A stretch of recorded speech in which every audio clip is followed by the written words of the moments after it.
آپ دیکھ رہے ہیں سیرت النبی انٹرنیشنل فورم، قسط نمبر 26۔ بعثت نبوی صلی اللہ علیہ وآلہ وسلم سے قبل ترقی یافتہ ممالک کی گمراہیوں کا لرزہ خیز تذکرہ، 23واں حصہ۔ ایران کے معاشرتی حالات۔ مزید آگے بڑھنے سے پہلے ہمارے چینل سیرت النبی انٹرنیشنل فورم کو سبسکرائب کر لیجئے اور بیل کے بٹن کو دبا دیجئے تاکہ آپ کو آنے والی ہر نئی ویڈیو کی بر وقت اطلاع ہو سکے۔ آپ بآسانی اندازہ لگا سکتے ہیں کہ جو لوگ وسیع و عریض جاگیروں کے مالک تھے، جن کے پاس دولت کے انبار تھے، جو بآسانی حکومت کے ٹیکسوں اور واجبات کو ادا کر سکتے تھے، انہیں تو ان ٹیکسوں کی ادائیگی سے بری ذمہ قرار دے دیا گیا تھا اور سارا بوجھ نادار اور مفلوک الحال عوام پر ڈال دیا گیا تھا۔ اس وجہ سے امیر اور غریب میں جو خلیج پہلے بھی وسیع تھی وہ مزید وسیع ہو گئی اور عوام کو حکومت کے لگان ادا کرنے میں گوناگوں دقتوں اور پریشانیوں کا سامنا کرنا پڑتا تھا۔ پروفیسر آرتھر لکھتے ہیں، گورنمنٹ کی آمدنی کے بڑے بڑے ذرائع خراج اور شخصی ٹیکسز تھے۔ شخصی ٹیکسز کی ایک خاص رقم سالانہ مقرر ہو جاتی تھی جس کو محکمہ مالیات مناسب طریقے سے ادا کنندگان پر تقسیم کر دیتا تھا۔ خراج کی وصولی اس طرح ہوتی تھی کہ زمین کی پیداوار کا حساب لگا کر ہر ضلع سے اس کی زرخیزی کے مطابق چھٹے حصے سے 1/3 تک لے لیا جاتا تھا۔ بائیں ہمہ خراج اور ٹیکسز کے لگانے اور وصول کرنے میں محصلین خیانت اور استحصال بالجبر کے مرتکب ہوتے تھے، اور چونکہ قاعدہ مذکورہ کے مطابق مالیات کی رقم سال بسال مختلف ہوتی رہتی تھی، یہ ممکن نہ تھا کہ سال کے شروع میں آمدنی اور خرچ کا تخمینہ ہو سکے۔ بس اوقات نتیجہ یہ ہوتا تھا کہ ادھر جنگ چھڑ گئی اور ادھر روپیہ ندارد۔ ایسی حالت میں پھر غیر معمولی ٹیکسوں کا لگانا ضروری ہو جاتا تھا، اور تقریباً ہمیشہ اس کی زد مغرب کے مالدار صوبوں خصوصاً بابل پر پڑتی تھی۔ مختلف قسم کے لگانوں، ٹیکسوں، خراجوں اور دیگر ذرائع سے سرکاری خزانے میں جو دولت جمع ہوتی، اس میں سے بہت کم حصہ عوام الناس کی فلاح و بہبود کے لیے خرچ کیا جاتا تھا۔ جو سلاطین آئین جہاں بانی سے آگاہ تھے، وہ ملک میں سڑکیں بنانے، دریاؤں پر پل تعمیر کرنے، زیر کاش زمینوں کو آب پاش کرنے کے لیے دریاؤں سے نہریں نکالنے اور بند تعمیر کرنے کی طرف کافی توجہ دیتے تھے۔ نوشیروان جب تخت نشین ہوا تو اس نے بزر جمر کو، جو اس کے لڑکے کا اتالیق یعنی معلم تھا، اپنا وزیر بنایا۔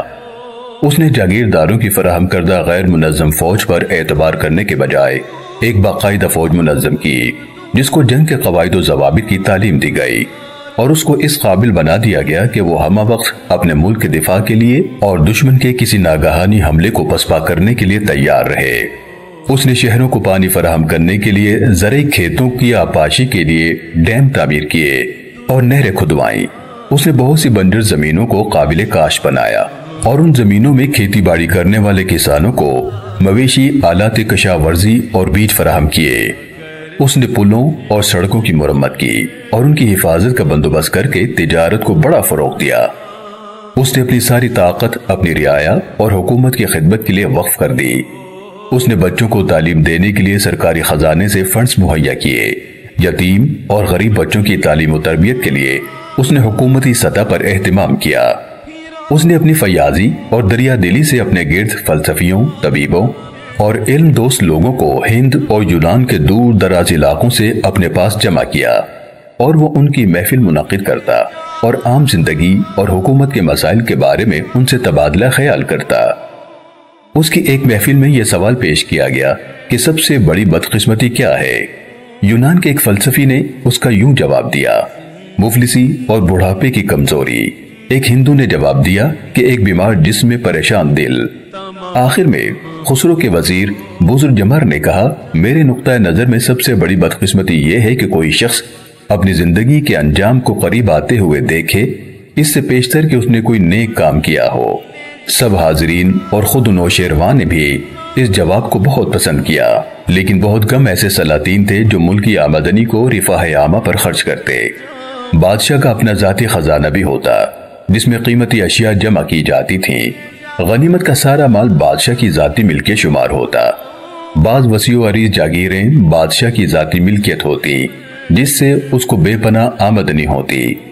علاقہ آرمینیا کی سونے کی کانوں کی ساری آمدنی بادشاہ کی ذاتی آمدنی تھی۔ باقاعدہ ٹیکسوں کے علاوہ رعایا سے نذرانے لینے کا بھی دستور تھا، جس کو آئین کہتے تھے۔ اس آئین کے مطابق عید نوروز اور مہرگان کے موقعوں پر لوگوں سے جبراً تحائف وصول کیے جاتے تھے۔ اس بے پناہ آمدنی کے باعث بادشاہوں کی زندگیاں عیش و عشرت میں گزرتی تھیں۔ تکلفات زندگی اور تعیشات اور سامان آرائش کی وہ بہتات تھی، اور اس میں ان باریکیوں اور نکتہ سنجیوں سے کام لیا جاتا تھا کہ عقل حیران رہ جاتی تھی۔ فارسی مورخ شاہین مکاریوس کے بیان کے مطابق کسریٰ پرویز کے پاس 12,000 عورتیں تھیں، 50,000 اصیل گھوڑے، اس قدر سامان تعیش، محلات، نقد و جواہرات تھے کہ ان کا اندازہ لگانا مشکل تھا۔ محل اپنی شان و شوکت اور عظمت میں جواب نہیں رکھتا تھا۔ مکاریوس لکھتا ہے، تاریخ میں مثال نہیں ملتی کہ کسی بادشاہ نے ان شاہان ایران کی طرح داد عیش دی ہو۔ مورخین نے فرش بہار کی، یعنی جس پر بیٹھ کر امراء ایران موسم خزاں میں شراب پیتے تھے، تفصیل بیان کرتے ہوئے لکھا ہے، یہ 60 گز مربع تھا، تقریباً 1 ایکڑ زمین کو گھیر لیتا۔ اس کی زمین سونے کی تھی، جس میں جا بجا جواہرات اور موتیوں کی گلکاری تھی۔ چمن تھے جن میں پھولدار اور پھلدار درخت قائم تھے۔ درختوں کی لکڑی سونے کی، پتے حریر کے، کلیاں سونے چاندی اور پھل جواہرات کے بنائے گئے تھے۔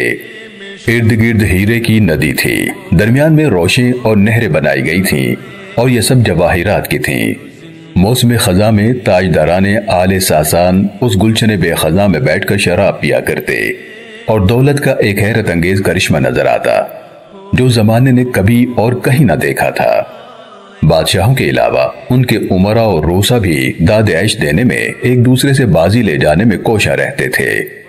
ان کے لباس از حد قیمتی ہوتے تھے، اور اس سے ان کی جلالت شان کا اندازہ لگایا جاتا تھا، اور اگر کوئی امیر کبیر آدمی اپنی شان کے مطابق لباس نہ پہنتا تو اس کو حقارت کی نظر سے دیکھا جاتا اور اسے کنجوس و بخیل کہہ کر مطعون کیا جاتا۔